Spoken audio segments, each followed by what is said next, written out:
नमस्कार, मैं हूं आपके साथ दीपक भदौरिया। रुक करते हैं खबरों की ओर। छत्तीसगढ़ विधानसभा में वित्त मंत्री ओपी चौधरी ने शायद सरकार का दूसरा और प्रदेश का 25वां बजट पेश किया है। बजट में मुख्यमंत्री रिंग रोड योजना को 100 करोड़ रुपए का प्रावधान, पीएम आवास को 8,500 करोड़ रुपए का प्रावधान, महतारी वंदन योजना के लिए बजट बढ़ाकर किया गया है 5500 करोड़ और मेडिसिटी 100 एकड़ पर बनाई जाएगी। रायपुर के दुर्ग के लिए मेट्रो का होगा सर्वे।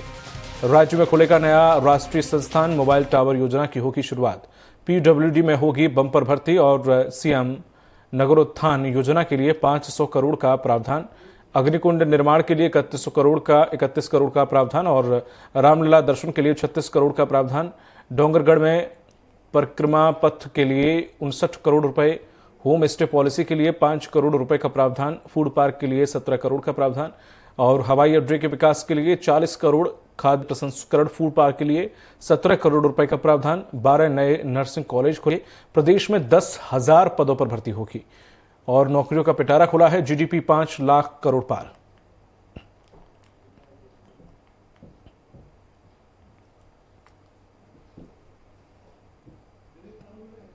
और अधिक जानकारी के साथ दिलीप साहू जुड़ गए हैं हमारे सहयोगी रायपुर से। दिलीप, जिस तरह से ये जो बजट पेश हुआ है, आम जनता के लिहाज से और विपक्ष के लिहाज से इस बजट को कितना मुफीद बताया जा रहा है? जी बिल्कुल दीपक, बता दें कि जो बजट जो पेश किया गया है करीब 1,65,000 करोड़ रुपए का यह बजट है और जिस तरह से जो अनुमान लगाया जाया था उनके अनुरूप ही यह बजट पेश किया गया है और इसमें मुख्य रूप से तकनीकी चीजों पर बढ़ावा देने का फोकस किया गया है। साथ ही साथ गरीब, किसान, सभी वर्ग को इस बजट में साधने का प्रयास किया गया है और हमारे तो ये बजट की बात करें मुख्य रूप से तो इस बार पिछले बार जिस तरह से बजट का ज्ञान नाम दिया गया था, जिसमें गरीब, युवा, अन्नदाता और जो नारी है उनको फोकस किया गया था, इस बार इसका नाम गति दिया गया है।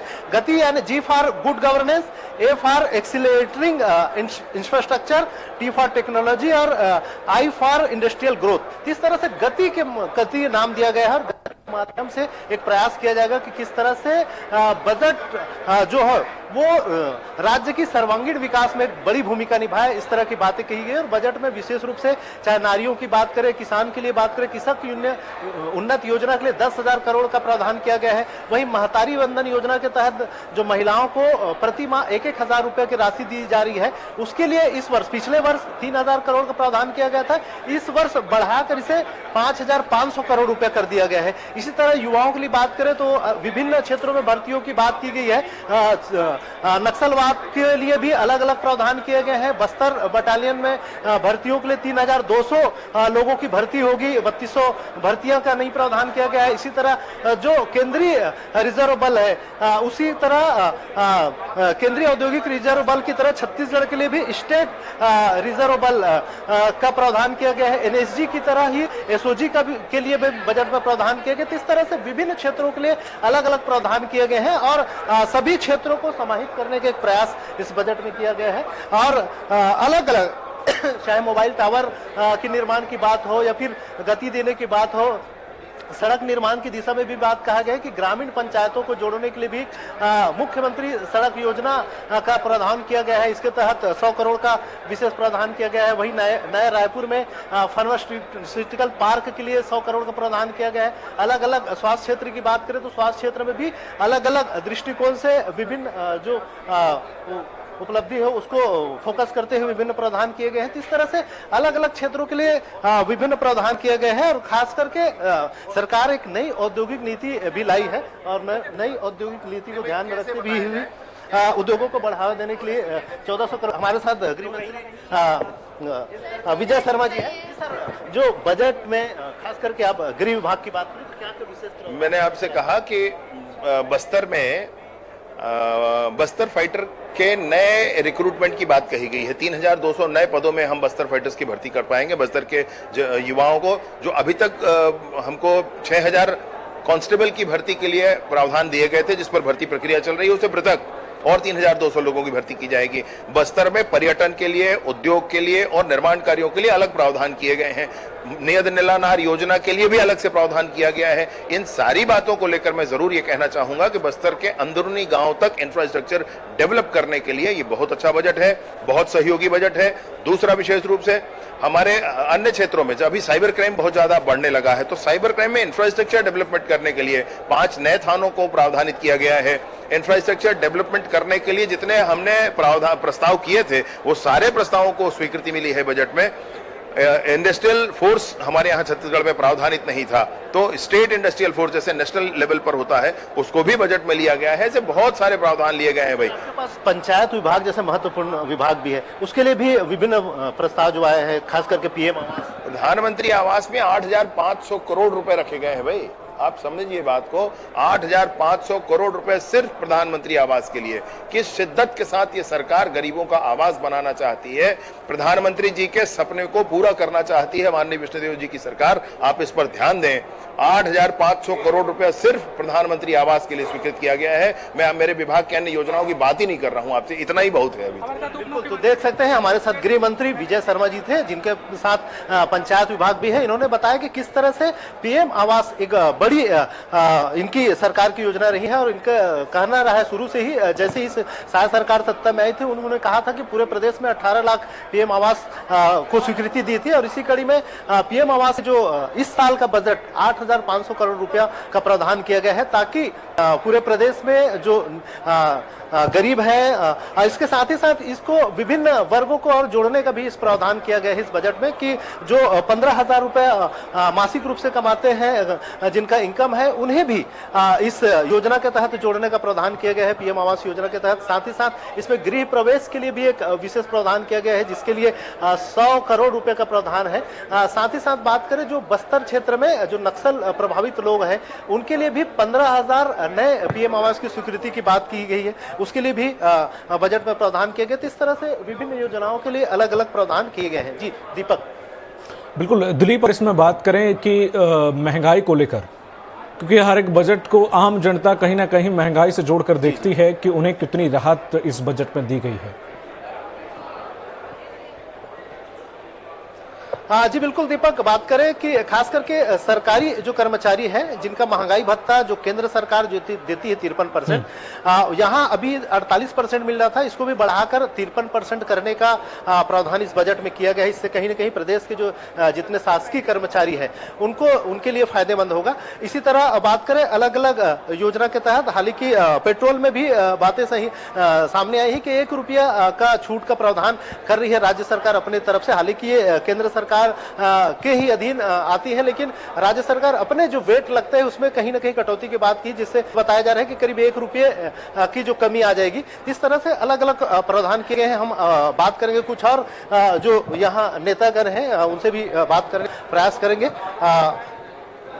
देखेंगे, उनसे भी राय लेंगे कि किस तरह से जो बजट है वो कितना मुफीद है, खास करके छत्तीसगढ़ की जनता के लिए। तो इस तरह से बजट में अलग अलग दृष्टिकोण से अलग अलग चीजों को समाहित करने का प्रयास किया गया है। देख सकते हैं कि जो मंत्री ओपी चौधरी ने जो बजट प्रस्तुत किया, इसे गति का नाम दिया गया है। पिछले बार जिस तरह से ज्ञान नाम आधारित बताया गया था, इस बार गति मतलब जो इंडस्ट्रियल ग्रोथ के साथ सभी ग्रोथ को बढ़ावा देने की बात इसमें कही गई है। और हमारे साथ केंद्रीय राज्य मंत्री तोखन साहू जी हैं, इनसे चर्चा करेंगे, जानेंगे ये बजट में क्या खास नजर आया। देखिए, एक शानदार बजट है, हमारी कर्मठता का प्रतीक है विष्णुदेव जी की सरकार के, जिसमें यह बजट अपने हाथ से लिखा हुआ बजट है। अब ज्ञान के साथ साथ गति को भी जोड़ा गया है। माननीय मोदी जी के ज्ञान के साथ अब गति को भी जोड़ दिया गया है। इस बजट में गरीबों के लिए, युवाओं के लिए, किसानों के लिए, महिलाओं के लिए, व्यापारी भाइयों के लिए, सबके हितों को ध्यान में रखकर, जो वेतनभोगी है उनके भी हितों को ध्यान में रख करके बजट पेश किया गया है। तो एक स्वागत योग्य बजट है, सबके हितों को ध्यान में रख करके। कांग्रेस कह रही कि इस बजट में पिछले बजट के भी पैसे के लिए राशि स्वीकृत नहीं हुई, बहुत सारे आरोप लगा रहे हैं, निराशाजनक बजट बता रहे हैं। देखिए, विपक्ष के पास कोई विजन नहीं है, कोई मुद्दे नहीं है, और प्रदेश की जनता लगातार कांग्रेस एहसास करा रही है कि कांग्रेस पार्टी सत्ता में रहते हुए भी इस प्रदेश का उन्होंने भला नहीं किया और विपक्ष में रहते हुए भी कभी प्रदेश की उन्होंने भलाई की बातें में नहीं सोचा। इसलिए लगातार चुनाव में उनको बता रहे हैं कि कांग्रेस पार्टी गलत कर रही है, लगातार चुनाव में हार रहे हैं, निराशा की गर्त में डूबे हुए लोग हैं, इसलिए उनको अच्छाई कहीं दिख नहीं रही है। केंद्रीय योजनाओं के लिए काफी प्रावधान किए गए बजट में, चाहे पीएम आवास योजना की बात करें या दूसरे योजना, तो उसका कितना लाभ मिलेगा? पूरा केंद्र सरकार अपने सभी मिशन के माध्यम से राज्यों को सहयोग करती है। अब ट्रिपल इंजन की सरकार है, निसंदेह इसका लाभ हमारे प्रदेश को और प्रदेश की जनता को मिलेगा। बिल्कुल, तो ये थे केंद्रीय राज्य मंत्री तोखन साहू। इनका कहना है कि जो अलग अलग प्रावधान किए गए हैं बजट में, निश्चित तौर पे उसका लाभ मिलेंगे राज्य की जनता को। कुछ लोग और हैं, हम इनसे भी चर्चा करेंगे, जानेंगे, प्रयास करेंगे कि बजट आखिर किस तरह से जो प्रदेश की जनता है उसके लिए लाभकारी है।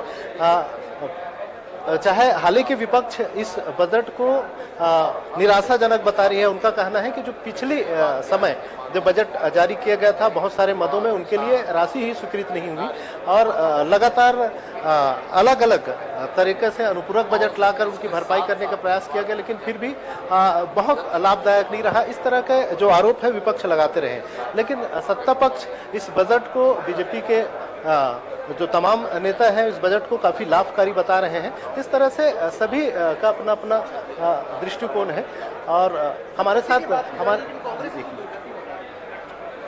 तो इसलिए उन्हें दुर्गति की बात आ रही है। मैं उस तरह की कमेंट करने के लिए उनकी भर्त्सना करता हूँ, निंदा करता हूँ। दीपक, हमारे साथ मंत्री रामविचार नेताम जी हैं, इनसे हम चर्चा करेंगे, जानेंगे कि आखिर बजट में इनके पास बड़ा विभाग है, कृषि विभाग है।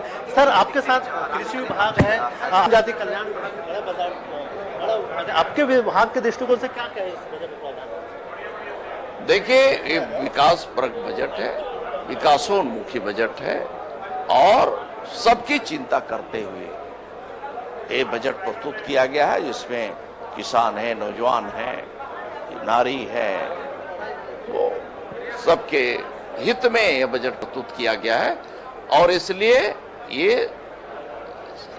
कहना चाहिए कि ये पूरी तरह से विकासोन्मुखी बजट है।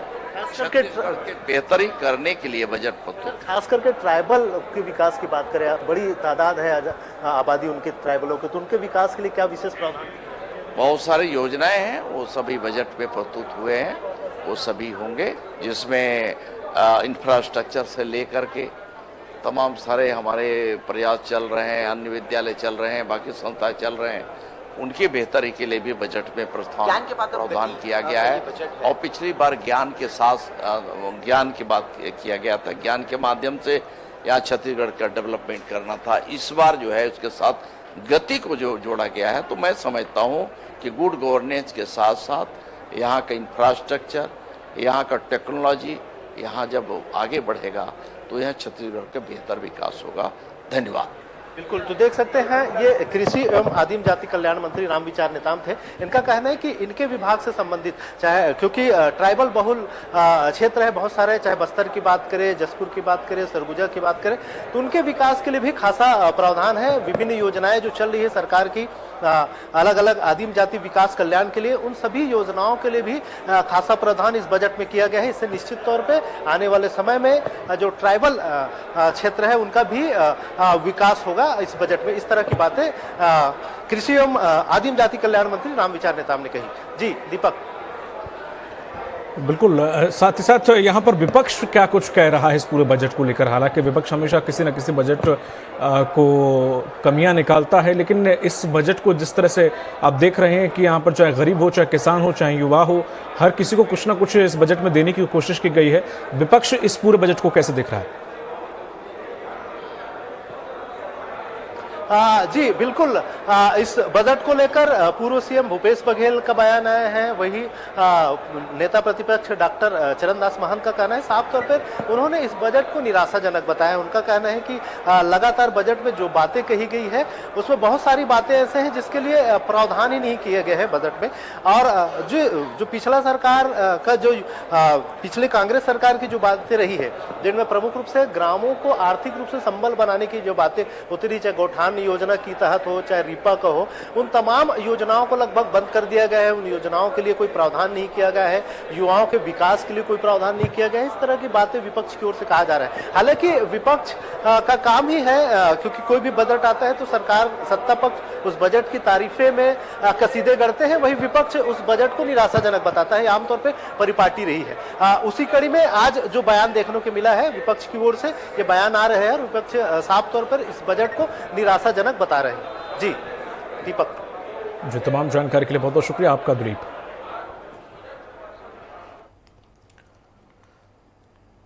तो इस बजट में हर किसी को खुश करने की कोशिश की गई है। सरकार ने इस बजट में कई प्रावधान रखे हैं और कोशिश की है कि हर वर्ग विशेष के लिए ये बजट मुफीद बैठे, और ऐसे में ये बजट, विपक्ष जरूर इसे कहीं ना कहीं इसमें कमियां निकाल रहा है, लेकिन राज्य सरकार का कहना है कि ये बजट बड़ा नपा तुला और सधा हुआ बजट है।